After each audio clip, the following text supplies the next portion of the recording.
indispensable car l'évasion fiscale non combattue et efficacement est préjudiciable au civisme fiscal. Je veux dire par là au consentement de l'impôt. Il est une des sources de la confiance des citoyens dans leurs institutions. Il relève donc de la tradition démocratique et son efficacité est une des conditions de cette confiance. Ainsi, le contrôle fiscal est un sujet juridique, bien entendu, mais comme tout sujet juridique, il s'enracine dans un mode de vie en société. Pour ce qui est de sa face sombre, le contrôle fiscal peut avoir des conséquences négatives, qui sont différentes selon les contribuables concernés. En effet, les conséquences ne sont pas les mêmes si l'on considère le contrôle effectué dans une moyenne, petite ou très petite entreprise et celui qui concerne une grande ou très grande société. Dans le premier cas, on peut assister à ce qu'un auteur, Gilles Mort, a qualifié autrefois de psychodrame à trois, se jouant entre le contribuable, son conseil et le vérificateur. Mais aussi une capacité de traduire dans des mots, avec une pédagogie extraordinaire, ce que cela signifie sur la vie quotidienne des gens, sur les territoires, sur les femmes et les hommes, sur les entreprises. Et c'est, j'allais dire, la merveille de la pédagogie, c'est à la fois d'avoir la connaissance technique, mais aussi la capacité de la diffuser dans un monde qui n'est pas toujours, et c'est bien normal, un monde de spécialistes. Bien sûr, aujourd'hui, vous avez choisi de vous interroger sur les enjeux du contrôle fiscal des entreprises en France et dans l'Union européenne. C'est à l'évidence un sujet majeur et permanent pour notre ministère. Mais je crois que l'on peut dire que ce choix tombe à pic dans le contexte de l'actualité du moment. Bien sûr, je pense à affaires dites Panama Papers, où la capacité des États, et pas seulement de la France, à lutter efficacement contre la fraude et l'évasion fiscale est interrogée. Je crois que le contrôle fiscal des entreprises, en France comme dans l'Union européenne, est un sujet d'équilibre entre deux attentes légitimes. Quels sont les sujets qui vont être abordés au cours des 3 tables rondes de cette journée et sur lesquels je souhaite faire quelques observations qui naturellement n'anticipent pas sur les discussions qui vont avoir lieu, mais qui sont strictement personnelles. S'agissant des droits et obligations des entreprises vérifiées, je reviens sur un thème qui m'est cher, mais que tous les praticiens ont pu constater concrètement. Les relations entre les services fiscaux et les entreprises sont mauvaises. Le constat est facile à faire. Nous sommes en présence de relations empreintes d'une méfiance réciproque. Et il n'existera pas de loyauté dans les rapports entre l'administration et les entreprises tant que cette méfiance n'aura pas été surmontée. Un exemple caractéristique à mes yeux est celui de la fameuse relation de confiance contractuelle qui n'est pas d'hier, puisqu'elle avait été imaginée par le rapport Gilbert en 2004, reprise par notre rapport en 2008, et dont la mise en œuvre a été tentée sans grand succès. Car vouloir instaurer une relation de confiance alors que la méfiance réciproque subsiste, c'est mettre la charrue avant les bœufs. Naturellement, chacun a sa part de responsabilité. Et enfin, Martin Collet, qui va être le premier à parler, a accepté, dans un rapport introductif, de présenter le cadre juridique de ces relations fiscales. Nous aurons ensuite un éclairage comparé.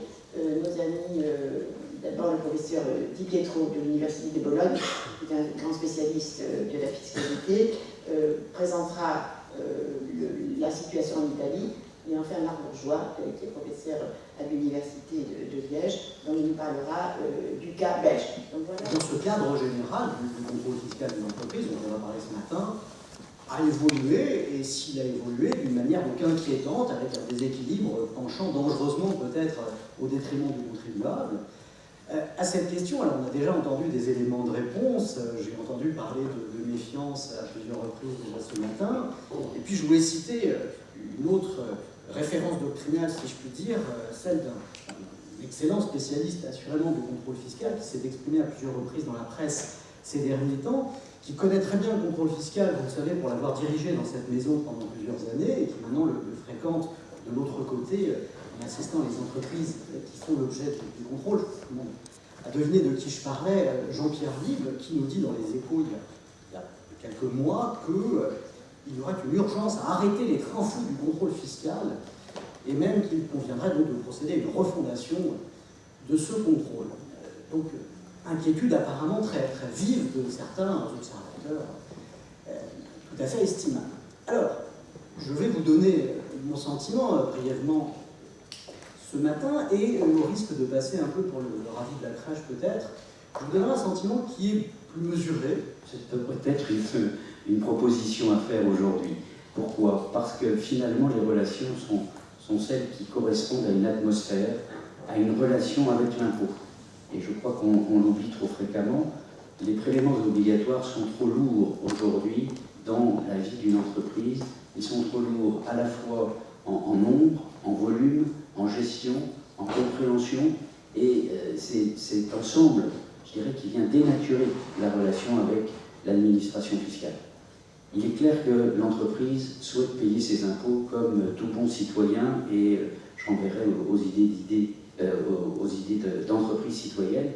L'entreprise paye ses impôts, elle s'inscrit dans une pleine et libre concurrence, et elle réclame un contrôle fiscal pour sanctionner justement ces défauts de paiement d'impôts, cette atteinte à la libre concurrence et à l'équilibre de l'économie. Mais au-delà, l'entreprise, c'est d'abord une question d'homme, une question d'aventure, et donc c'est vrai que c'est accessoire, la fiscalité. Néanmoins, elle est très prégnante, elle est très présente, et il faut s'en préoccuper.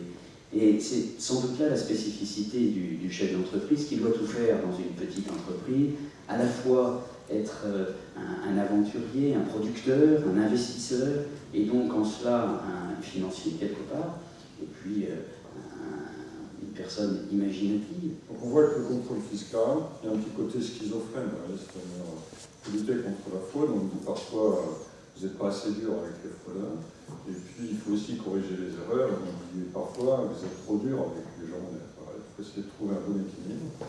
On voit qu'il y a un enjeu qui est budgétaire majeur. J'ai cité quelques chiffres tout à l'heure, moi je ne pas juste un chiffre. Le contrôle fiscal 2015, c'est 21,2 milliards de rappels. Ça veut dire que les 12,2 milliards de sommes encaissées, donc on parle de choses sérieuses en termes budgétaires, majeurs. Et puis un rôle de dissuasion, c'est-à-dire parce qu'on est présent, parce qu'on exerce notre métier de contrôle, ça agite que les gens se trompent ou fraudent. Donc c'est ça l'enjeu, et en tout cas l'objectif du contrôle fiscal, avec derrière un point qui est absolument majeur, fondamental, c'est le principe d'égalité devant l'impôt. Parce que, certes, la loi doit respecter le principe d'égalité devant l'impôt, mais si certains ne respectent pas la loi et qu'il n'y a pas de correction, il n'y a plus d'égalité devant l'impôt. Donc ce point est absolument majeur. Quand je suis en face de vérificateurs, je leur dis, vous êtes gardien du principe d'égalité devant l'impôt. Voilà. Alors, par rapport à ça, les enjeux, j'insisterai sur un point, évidemment, qui sont les méthodes de contrôle, mais je crois qu'aujourd'hui, l'administration fiscale, comme la nôtre, est confrontée à trois enjeux majeurs. Je crois qu'on a une période très charnière en matière de contrôle fiscal. Le premier, c'est voir au-delà de nos frontières.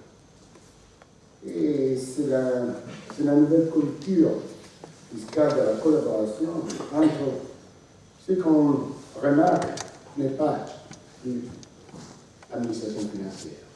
On parle d'agence. C'est-à-dire, il y a 15 ans que nous avons décidé de concentrer tous les pouvoirs de contrôle, vérification, redressement, punition, défense contentieux à une agence, c'est-à-dire une entité publique en gérant son activité sous la direction ou sous les objectifs, sous le programme.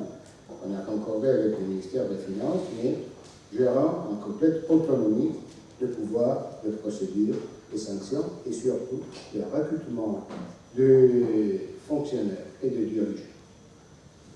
Donc, entre l'agence et les entreprises, qui affectent de plus en plus les terrains du contrôle, qui était dans la tradition dominée par l'autorité de pouvoir, la rigueur de procédure et le monopole du document.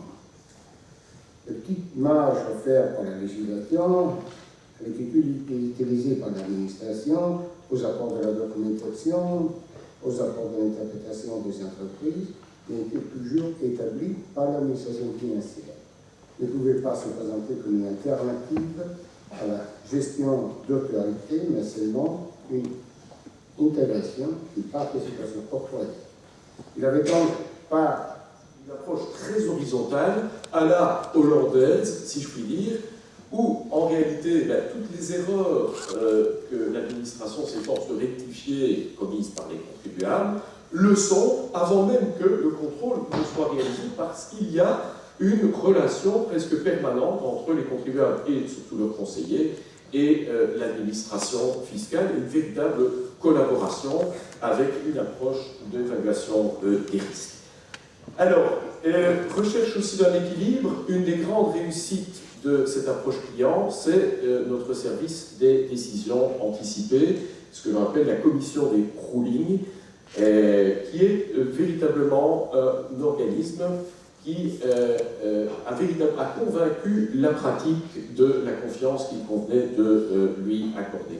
Je veux dire, la plus grande réussite en matière d'approche client que la Belgique a pu concrétiser aujourd'hui, il n'en demeure pas moins que le ministre des Finances aujourd'hui s'efforce d'introduire davantage cette approche client dans le futur. Alors, je vais avancer rapidement.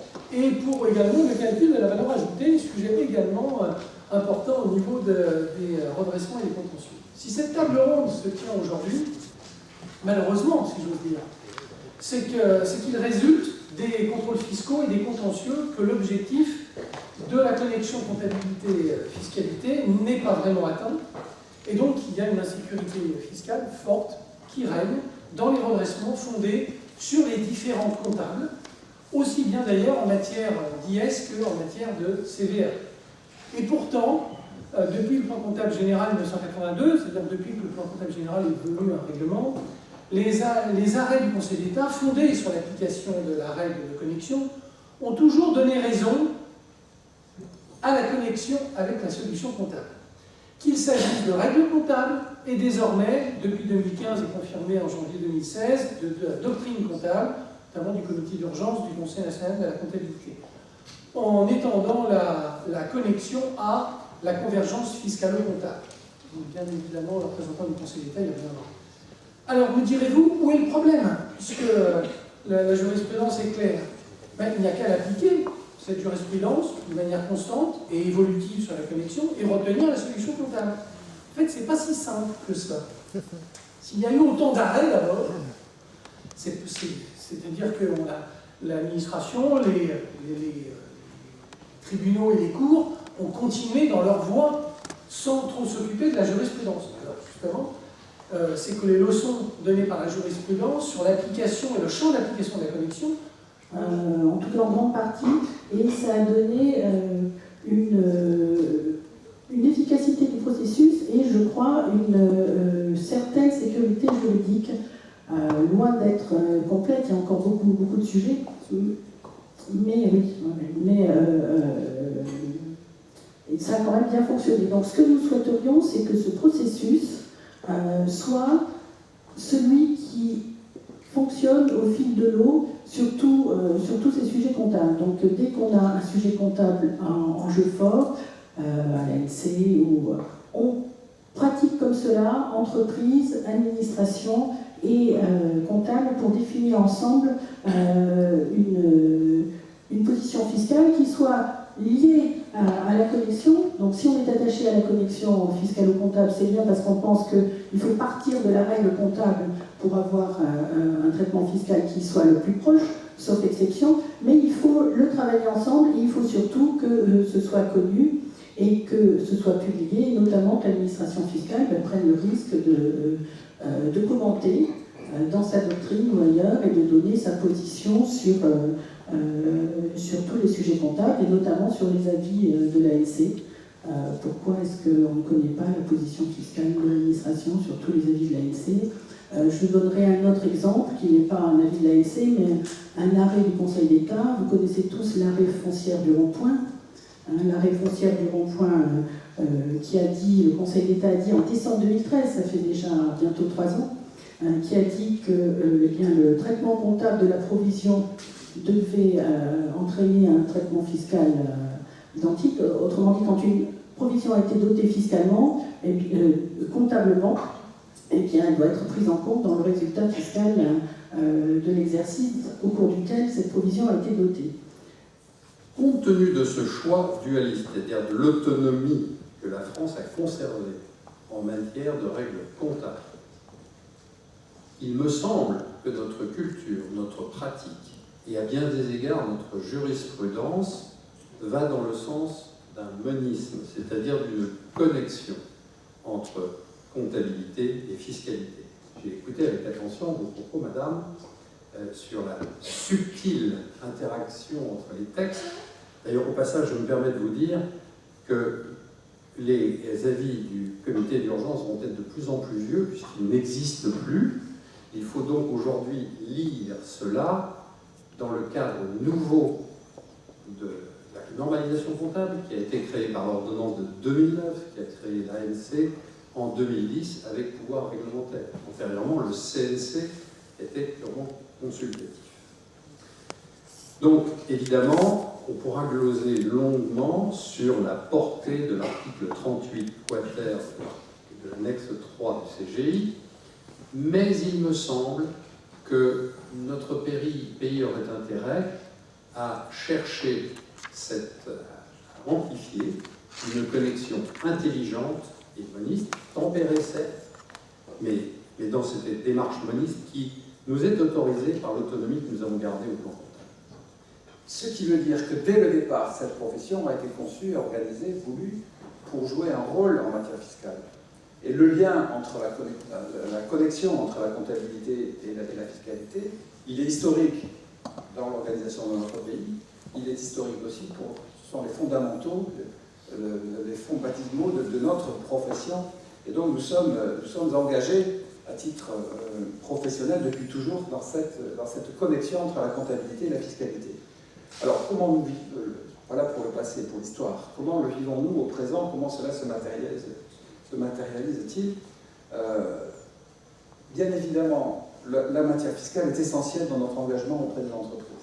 Et quand nous faisons des enquêtes auprès de nos clients, des enquêtes de satisfaction, le sujet numéro 1 qui arrive en tête, c'est la sécurité fiscale que peut apporter un professionnel.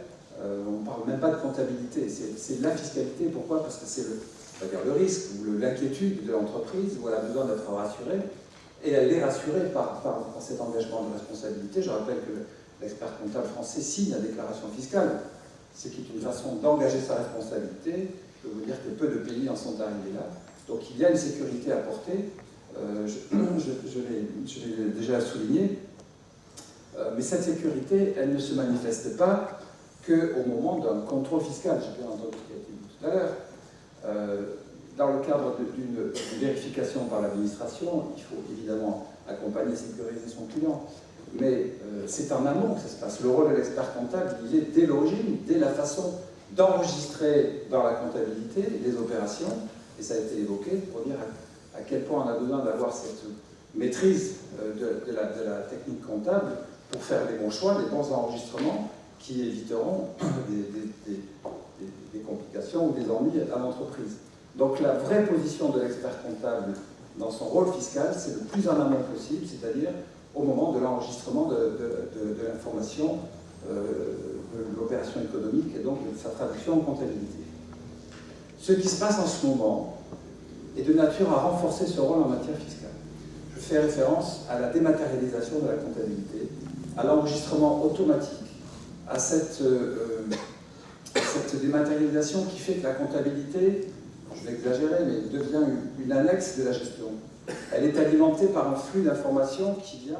Une surveillance de ce qui s'est passé dans les comptes, de l'arrêté des comptes, et donc d'une certaine manière, de ce qu'a dit le commissaire aux comptes sur ces comptes. On voit bien que donc il y a aussi, entre le contrôle fiscal et la certification des comptes, un lien certes indirect, mais que nous faisons. Et bien entendu, évidemment, que quand nous sommes commissaires aux comptes d'une entreprise et qu'il y a un contrôle fiscal, nous demandons à l'entreprise et à nos correspondants comptables de l'entreprise, que se passe-t-il dans le contrôle fiscal, quels sont les points qui sont soulevés, et immédiatement, évidemment, si on lève des sujets qui sont liés à la comptabilité, au principe comptable, valider évidemment que ce que dit le contrôleur fiscal est en phase avec ce que nous avons dit, et si ce n'est pas le cas, comprendre pourquoi il y a cette réaction et pourquoi nous avons accepté les comptes avec le principe qui a été arrêté. Donc on voit bien que le contrôle fiscal, d'une certaine manière, de façon indirecte, challenge, si vous me permettez ce mot, le commissaire aux comptes. Nombre d'ailleurs de modifications, évidemment, et de redressement et de contentieux fiscaux, donc, viennent justement de différences sur l'application et l'interprétation des règles comptables. Et on voit bien que dans beaucoup de cas, la pratique que j'ai montre bien que le contrôleur fiscal n'a pas forcément tout compris, et là je parle directement, sur ces règles comptables et ces méthodes comptables, et il fait des remarques qui bien sûr feront l'objet soit d'avis de l'expert comptable, soit de l'entreprise, pour expliquer que ce n'est pas comme ça qu'il faut l'interpréter. Et bien entendu, en arrière-plan, il y a le commissaire aux comptes qui regarde ce qui se passe et qui explique, explicite à l'entreprise pourquoi il a certifié les comptes et pourquoi il a accepté ce principe comptable qui est peut-être remis en cause par le contrôleur fiscal. Tu donnes un autre type d'évasion qui est en train de se développer, semble-t-il, une économie clandestine à travers l'économie que l'on appelle l'économie de partage. Nous sommes donc là sur différents niveaux, mais avec une chose commune qui est quand même, qui sont quand même les plateformes du numérique par lesquelles transitent toutes ces opérations. Donc par conséquent, nous sommes là à la fois sur le présent, mais aussi sur toutes les potentialités de ce présent, c'est-à-dire en fait sur l'avenir. Nous sommes à la fois sur un plan national, je dirais même local d'ailleurs, mais aussi sur le plan international. On ne peut plus penser notre fiscalité, on ne peut d'ailleurs plus penser nos sociétés autrement que sous l'angle international. Je crois que ce serait bien, puisque vous n'avez pas forcément les mêmes backgrounds, de faire une présentation des prix de transfert. Quelle est la problématique des prix de transfert? Pour qu'au moins ça harmonise vos connaissances et que je puisse continuer et construire dessus sur ce qu'a apporté le projet BEPS dans les prix de transfert. Donc, le prix de transfert en bref, le prix de transfert pour le La définition des prix de transfert, c'est tout simplement les prix qui sont pratiqués pour des biens et des services à l'intérieur d'un groupe. Hein, c'est tout simplement ça. L'OCDE l'a défini ainsi. Les prix de transfert sont les prix auxquels une entreprise transfère des biens corporels, actifs incorporels ou rend des services à des entreprises associées. Ça n'est donc pas, comme vous le voyez dans les journaux, un montage. Hein, les prix de transfert, c'est normal. Des sociétés internationales ont des filiales dans tout le monde et ils s'échangent. Alors, l'aperçu de la présentation, le contexte du projet BEPS, les actions, et comme j'ai dit, les cadres pour les actions, un peu sur le cadre inclusif et finalement des travaux de suivi. Commençons avec le contexte. M. Thériault nous a parlé déjà sur la majorité de ça. J'aimerais ajouter que le problème de BEPS que l'OCDE, les G20 essayaient de résoudre concerne les failles et les chevauchements existants entre les différents systèmes fiscaux de pays qui sont utilisés par les entreprises multinationales afin de faire disparaître les bénéfices à des fins fiscales ou de déplacer artificiellement des bénéfices imposables vers des lieux où il y a peu ou pas d'activité économique mais où la fiscalité est faible. Alors, pour être certain, c'est une question de l'optimisation fiscale des entreprises multinationales. Ce n'est pas la fraude fiscale. Le projet a été lancé en 2013 et en octobre 2015, l'OCDE a livré les rapports sur les 15 actions au projet 20. Jusqu'à la fin des années 70, Et depuis temps en temps, un ensemble de bouleversements économiques ont engendré à la fois une mutation de ce système économique et déstabilisé ce modèle qui est hérité de cette période des Trente Glorieuses que l'on peut aussi appeler période fordiste. Et de sorte que le système fiscal est devenu désormais mal adapté pour répondre à ces transformations, à cette forme de nouveau capitalisme qui émerge. Voilà. Ce qui finalement engendre de nouvelles formes d'évitement. De la FEVAL, l'idée c'était de dire la mort du e-commerce, c'est parce que le e-commerce se diffuse à l'ensemble des commerces aujourd'hui, est devenu un prolongement du magasin et un service qui est offert aux consommateurs. C'est la raison d'ailleurs pour laquelle on a vraiment tous les types d'acteurs aujourd'hui qui proposent cette offre en complément, donc on n'est pas sur des phénomènes de substitution. À un moment, on a voulu opposer e-commerce et commerce traditionnel, et on voit très bien qu'au contraire, il y a une complémentarité qui est demandée par le consommateur. Et si vous regardez le top 15 des sites de e-commerce en France, qu'on publie maintenant depuis 7 ans, depuis cette année, pardon, et c'est une nouveauté, vous avez plus de 2 tiers de ces sites qui sont des sites liés à la distribution classique, et donc des darty, des boulangers, etc. Ce qui montre effectivement à quel point le e-commerce est devenu un outil stratégique pour le développement du commerce traditionnel. Et pour illustrer ce phénomène-là, il faut que vous sachiez par exemple que sur Fnac.com, 46%, c'est-à-dire pratiquement une commande sur 2 sur le site de la Fnac est retirée en magasin, et que de la même façon, Darty estime que 20% du chiffre d'affaires de son magasin est directement lié à l'activité Internet. Donc vous voyez qu'on a vraiment une interpénétration aujourd'hui entre les canaux, ce qu'on appelle le multicanal, et la stratégie des commerçants aujourd'hui. D'ailleurs, on voit aussi des pure players qui ouvrent des magasins, et de la même façon, on voit des magasins qui de plus en plus développent une stratégie Internet pour essayer d'avoir ce qu'on appelle ce parcours client sans clôture, et cette volonté aujourd'hui du client de passer d'un écran à l'autre, parce qu'il y a aussi le mobile qui joue un rôle très important, donc d'un écran à l'autre et de l'écran en magasin, tout ça avec une très grande fluidité. Et on voit bien que finalement ce sont aujourd'hui les mêmes acteurs qui se disputent ce marché-là. Et puis à côté de ça, c'est un secteur, ça a été dit tout à l'heure, qui évolue extrêmement vite. Mais alors quand je dis vite, c'est vraiment très vite. Et le facteur temps est d'ailleurs un des paramètres les plus importants lorsqu'on parle du digital. Pensez que nous traiterions de la même façon les erreurs et les fraudes, qui non seulement, me semble-t-il, factuellement parfaitement inexactes, mais totalement à l'inverse de la culture, de notre déontologie et de tout ce que l'on essaye de faire. Séparer le bon grain de l'ivraie, en quelque sorte, pour prendre une expression qui vous est familière, en interne, c'est notre devoir. Et nous sommes assez bien placés pour savoir que la complexité de la législation est telle, son évolutivité, parfois fort excessive, cependant, produit toute une série d'erreurs, et que, bien entendu, notre devoir est de les redresser. Pour autant, ça ne conduit pas, évidemment, à traiter ces cas-là de la même manière que ceux auxquels on inflige des pénalités dont on nous accuse par ailleurs qu'elles soient trop élevées, ou, dans les cas les plus torrides, si j'ose dire, d'emmener les gens devant un tribunal correctionnel. Le contrôle fiscal s'est-il durci?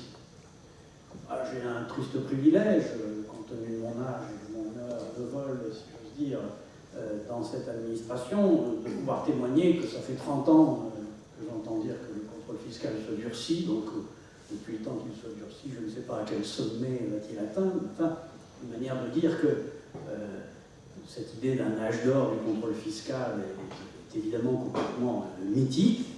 Cela dit, force est de reconnaître aussi qu'il y a eu un certain nombre d'évolutions.